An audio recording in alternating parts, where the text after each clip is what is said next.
Story officially চ্যানেলে আপনাদের প্রত্যেককে স্বাগত। আমি আজকে একটা সুন্দর শিক্ষামূলক কাহিনী বলছি। এক রাজা ছিল। সেই রাজা মনের মধ্যে 3টা প্রশ্ন ছিল। সেই 3টা প্রশ্নের উত্তর জানার জন্য রাজা একদিন তার প্রজাদের, তার দরবারের সমস্ত লোকদেরকে তিনি ডাকেন এবং সবাই আসে। রাজা তখন সবার সামনে বলে যে আমি 3টা প্রশ্ন আমি করব, আর এই 3টা প্রশ্নের যে সঠিক উত্তর দিতে পারবে আমি তাকে অর্ধেক সম্পত্তি দিয়ে দেব এবং অর্ধেক সম্পত্তি রাজা করে দেব। সবাই খুশি হয়ে যায় এই কথা শুনে। কিন্তু রাজা যখন বলে যে যদি কেউ ভুল উত্তর দেয় তাহলে তার মৃত্যু হবে, তার মৃত্যুদণ্ড পাবে, এই কথা শোনা মাত্রই রাজার দরবারের সমস্ত লোকজন আস্তে আস্তে আস্তে বেরিয়ে পড়ে। কারণ ওই অর্ধেক সম্পত্তির থেকে অনেক বেশি মূল্যবান নিজের জীবন। অর্ধেক সম্পত্তির থেকে পাওয়ার থেকে নিজের জীবনটা বেশি মূল্যবান, এই ভেবে কেউ আর এই 3টা প্রশ্নের উত্তর দেওয়ার সাহস পায় না। কিন্তু রাজার প্রশ্নগুলো ছিল যে সবচাইতে মূল্যবান কোন জিনিস, যা কোনো অর্থের দ্বারায় তাকে কেনা যায় না, প্রথম প্রশ্ন। দ্বিতীয় প্রশ্ন রাজার ছিল মানুষের চেয়েও শক্তিশালী কি, অথচ মানুষ তাকে চাইলে বশ করতে পারে। আর রাজার তৃতীয় প্রশ্ন ছিল সবচাইতে সত্য কি আর সবচাইতে মিথ্যা কোনটি, পরম সত্য কোনটি আর মিথ্যা কোনটি। এই ছিল রাজার 3টা প্রশ্ন। কিন্তু রাজার এই প্রশ্ন শুনে বড় বড় পণ্ডিত, যারা রাজাকে নিজেদেরকে পণ্ডিত মনে করত, জ্ঞানী গুণী ভাবত, তারা প্রত্যেকেই পিছিয়ে যায়, কেউ আর উত্তর দেওয়ার সাহস পায় না। ঠিক সেই সময় এক যুবক আসে।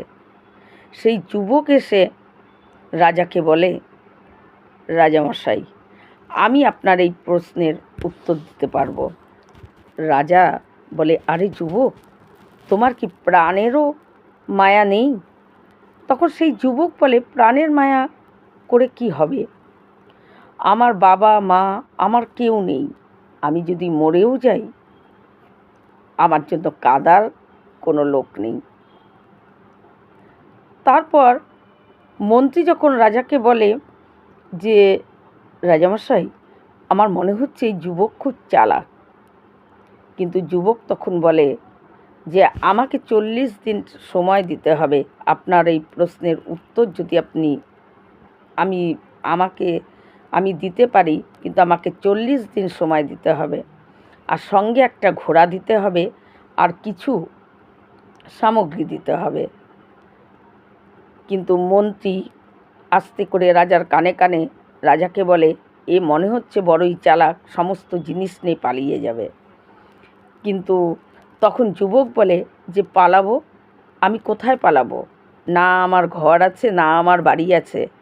এই গোটা আকাশটা হলো আমার মাথার উপর ছাদ, আর গোটা মাটিটাই, এই পৃথিবীর যত মাটি, সমস্ত মাটি হলো আমার শোয়ার জায়গা।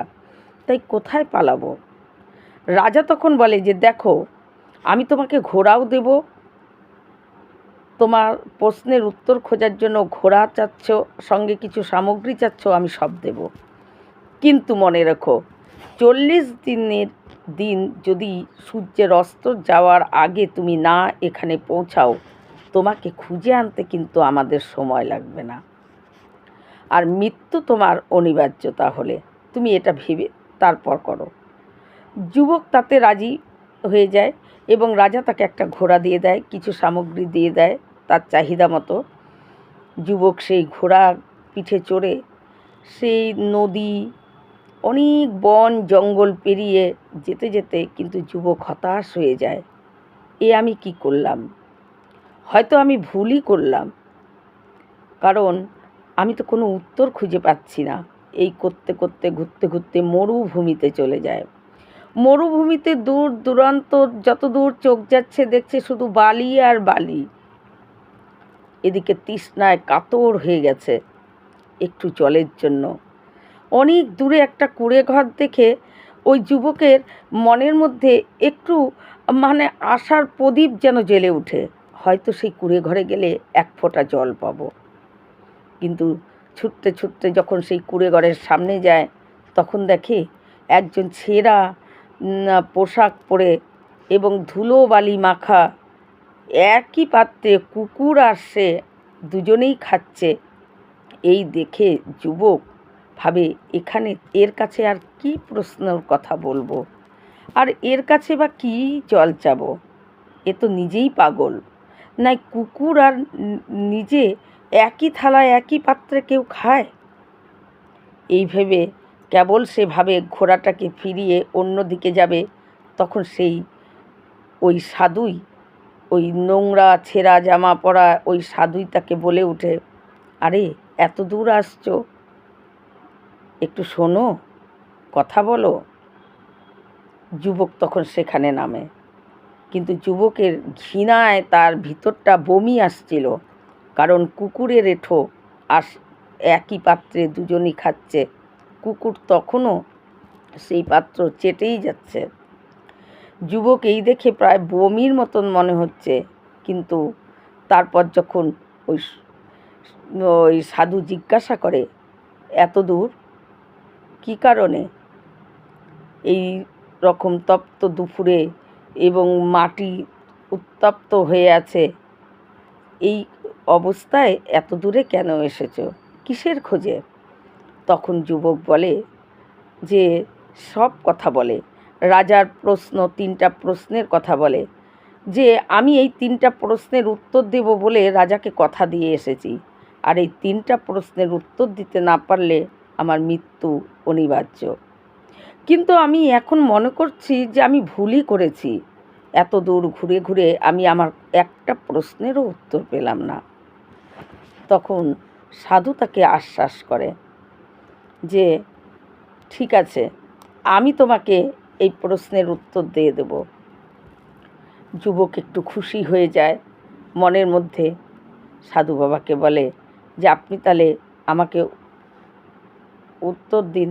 সাধু বাবা তখন বলে যে দেখো, ওই ছেঁড়া জামা পরা ওই সাধু তখন বলে যে তুমি 3টা প্রশ্নের উত্তর আমি একবারে দেব না, দেখো শেষের প্রশ্নের উত্তরটার জন্য কিন্তু আমাকে অনেক মূল্য দিতে হবে, সেটা বোঝো। তখন ওই যুবক বলে যে মূল্য?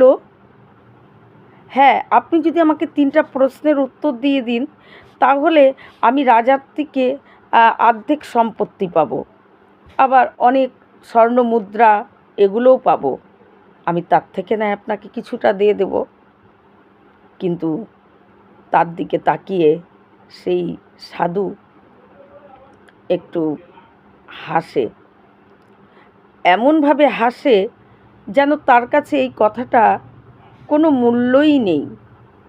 সাধু ওইভাবে হেসে বলে, তোমার প্রথম প্রশ্ন যে সবচাইতে মূল্যবান কোন জিনিসটি সবচাইতে বেশি মূল্যবান, সবচাইতে মূল্যবান কোনটি, এটাই তো তোমার প্রথম প্রশ্ন। তখন বলে হ্যাঁ। বলে তোমার প্রথম প্রশ্নের উত্তর হলো সময়। যাও তুমি রাজাকে গিয়ে বলো যে সময়ের চেয়ে মূল্যবান আর কিচ্ছু নেই, কোনো জিনিস নেই। অর্ধেক সম্পত্তি কেন, গোটা সম্পত্তি দিয়ে দিলেও কেউ আগের সময়টাকে ফিরিয়ে আনতে পারবে না, সেটা কারোই ক্ষমতা নেই। তাই সময়ের থেকে মূল্যবান আর অন্য কোনো কিছু নেই। তখন সেই যুবক বলে, আর 2টো প্রশ্নের উত্তর? বলে, তখন সাধু বলে যে অতিরিক্ত ধৈর্য হারালেই মানুষ হোঁচট খায়, তাই ধৈর্য হারায়ও না। তুমি এই প্রশ্নের উত্তর দাও, রাজা তোমাকে ঠিক সময় দেবে, আবার তারপরে তুমি এসে আমার কাছ থেকে আর একটা প্রশ্নের উত্তর জেনে যাবা। আজ আমি আর কিছু বলবো না। এই বলে তখন ওই যুবক কী করে, সেই সাধুর কথা ভাবতে ভাবতে সেই ঘোড়ার মধ্যে উঠে সেই কথা নিয়ে এদিকে রাজার ওখানে সবাই মনে মনে ভাবছে যে এখনও আসছে না, কিন্তু 40টা দিন সময় আছে, তারা অপেক্ষা করছে। সেই সময় যুবককে দেখে সবাই রাজমহল যেন, রাজার দরবার একদম স্তম্ভিত হয়ে যায়, শান্ত হয়ে যায়। এবং সেই যুবককে দেখে রাজা বলে যে, তুমি উত্তর এনেছো? বলে, হ্যাঁ রাজামশাই, আপনার প্রথম প্রশ্নের উত্তর আমি বলছি। আপনার প্রথম প্রশ্ন ছিল সবচাইতে মূল্যবান কোনটি, জিনিস কোনটি? তাই তার উত্তর হলো সময়। আপনি অর্ধেক সম্পত্তি কেন, পুরো সম্পত্তি দিয়েও যদি আপনাকে কেউ পুরো সম্পত্তিও দেয়, আর একটা রাজ্যও যদি আপনাকে দান করে, তবুও কি আপনি আগের সময়টাকে ফিরে আনতে পারবেন?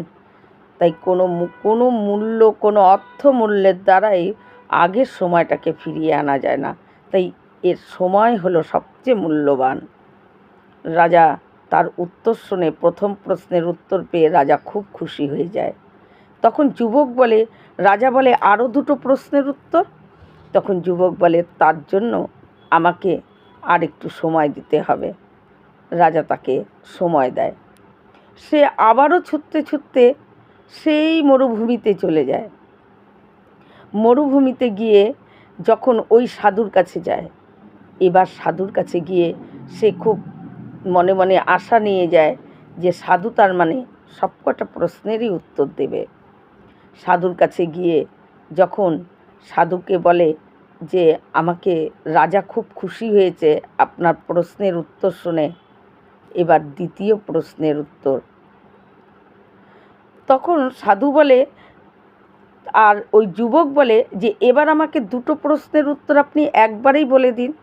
কিন্তু সাধু বলে, না না, তোমাকে বলছি না, শেষ প্রশ্নের উত্তরটা দিতে আমি দেব ঠিকই, তুমি যদি শেষ প্রশ্নের উত্তর আমার থেকে নিতে চাও, তাহলে তোমাকে বহু মূল্য দিতে হবে।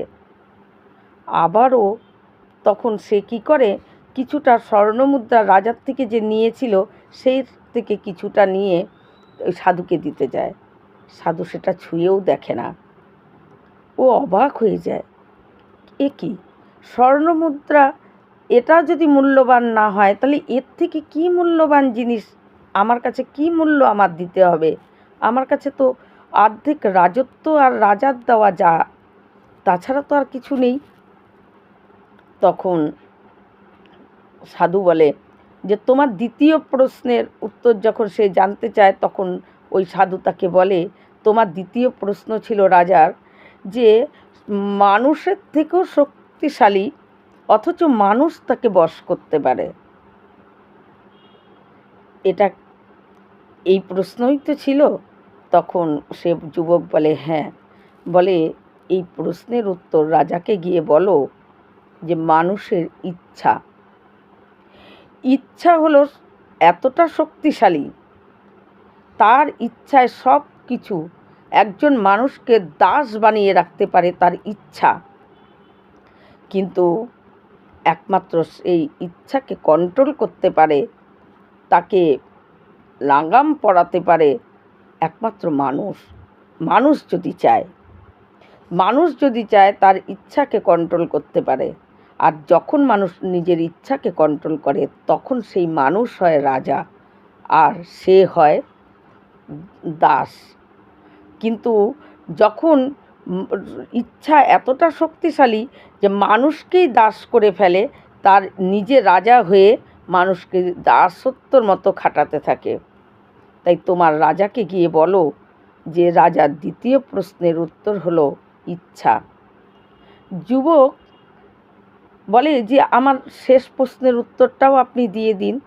কিন্তু সাধু বলে, শেষ প্রশ্নের উত্তর দিতে গেলে দিব ঠিকই, শেষ প্রশ্নের উত্তর যদি তুমি জানতে চাও, তোমার হাতে যখন মাত্র 1 দিন সময় থাকবে, তখন যদি তুমি আসো, তখনই তোমাকে শেষ প্রশ্নের উত্তর দেব। তার আগে আসলেও দেব না, আর তার পরে আসলেও দেব না। আর তার জন্য তোমার অনেক মূল্য দিতে হবে।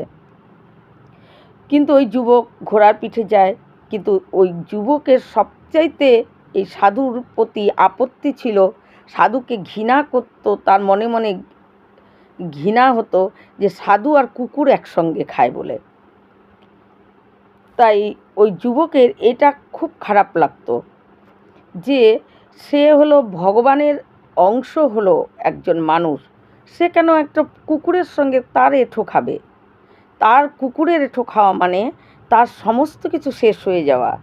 তার মধ্যে ভগবানের যে অংশ, ভগবান যে প্রতিটা মানুষের মধ্যে থাকে, তার মধ্যে আর ভগবান থাকে না। সে একজন নিম্ন ধরনের হয়ে যায়, এটাই তার ভাবনা ছিল। কিন্তু এই চিন্তা করতে করতে যাই হোক, প্রশ্নের তো উত্তর পেয়েছে। যুবক যখন যায় এবং রাজা তাকে দেখে খুশি হয়, বলে এবার বলো আমার দ্বিতীয় প্রশ্নের উত্তর।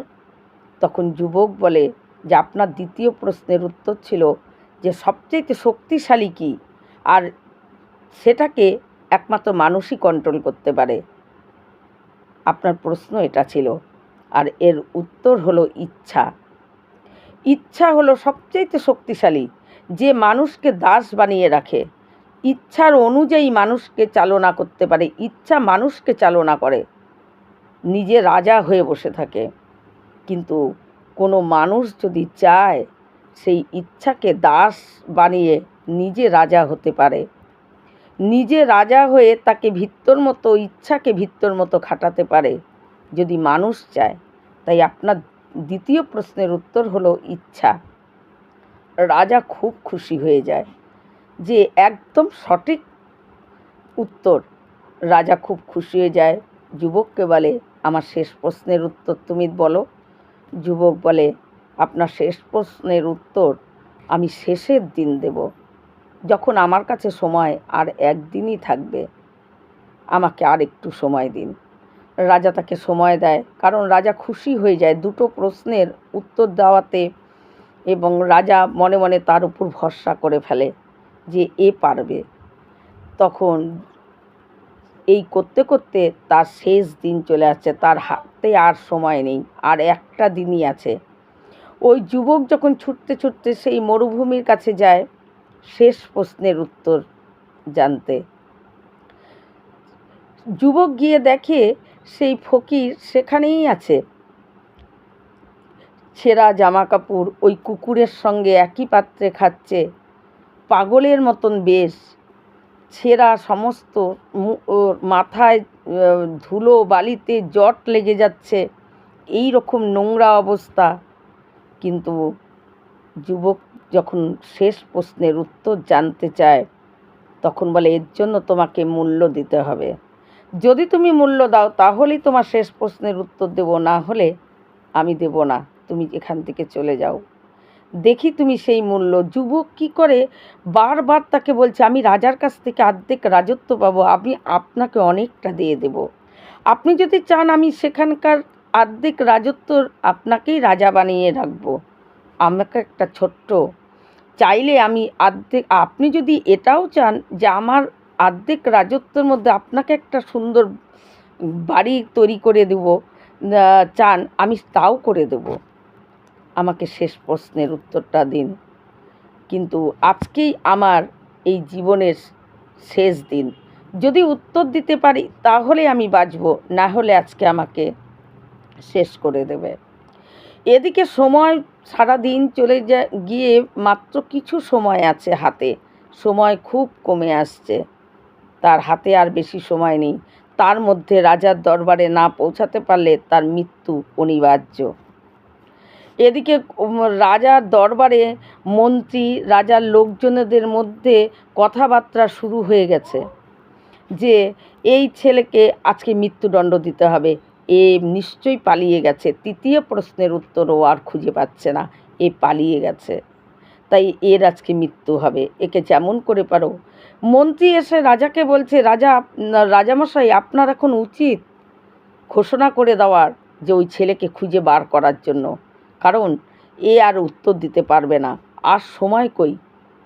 এই রকম অবস্থা, মন্ত্রী এদিকে রাজার লোকজনেরা সবাই রাজাকে ঘোষণা করতে বলা হচ্ছে যে ওই ছেলেকে যেন খুঁজে নিয়ে আসা হয়, সে পালিয়ে গেছে, এই মনোভাব নিয়ে সবাই কথাবার্তা বলছে।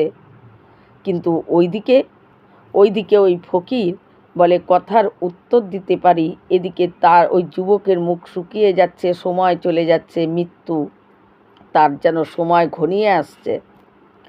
যুবক যতই বলছে ওই সেই ফকিরকে, আমাকে শেষ প্রশ্নের উত্তরটি আপনি বলুন, কিন্তু তখন সেই ফকির বলে ওই একটু দুধ নিয়ে ওই একটা পাত্রের মধ্যে ঢেলে সেই দুধটা কুকুরের সামনে দেয়, আর কুকুর সেই দুধটা চেটে চেটে কিছুটা খায়।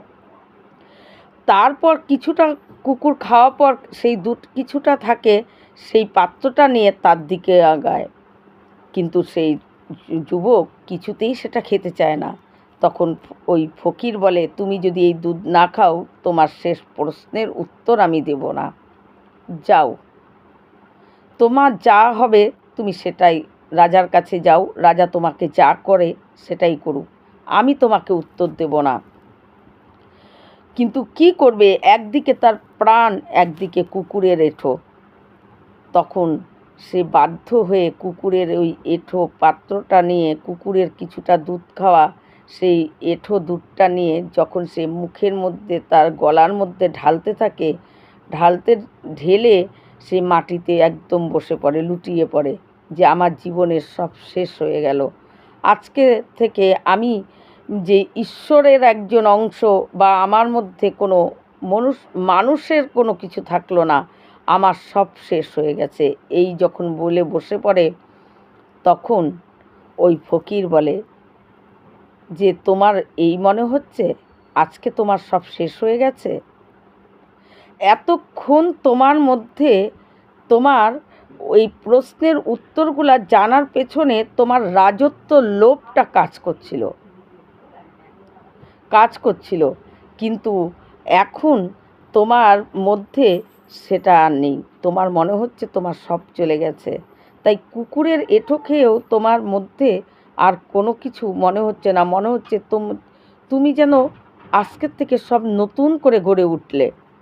তখন তোমার শেষ প্রশ্নের উত্তর যখন সে জানতে চায়, তখন বলে তোমার শেষ প্রশ্ন হলো, রাজা করেছিল সবচেয়ে সত্য কোনটি আর সবচেয়ে মিথ্যা কোনটি? সবচেয়ে সত্য হলো মৃত্যু। হাজার মানুষ, জীব জন্তু, যেই প্রত্যেকেই চায় জীবিত থাকতে, কিন্তু মৃত্যু তাদের জীবনে আসবেই, প্রত্যেকের জীবনে মৃত্যু আসবেই, এটাই হলো পরম সত্য। আর মিথ্যা, রাজাকে গিয়ে বলো সবচাইতে বড় মিথ্যাই হলো আমাদের জীবন, যে নাকি যাকে এই জীবনের জন্য সমস্ত কিছু তাকে সাজাতে সাজাতে সারাটা জীবন চলে যাওয়ার পরও সেই জীবন কখন যে আমাদেরকে ছেড়ে চলে যায়, সে কিন্তু যখন তখন আমাদেরকে ছেড়ে চলে যেতে পারে, তার নির্দিষ্ট কোনো সময় নেই। আমরা তাকে যতই যত্ন করি, কিন্তু কোনো যত্নই তার কাছে কোনো মূল্য নেই, তার যখন ইচ্ছা আমাদেরকে ছেড়ে চলে যায়।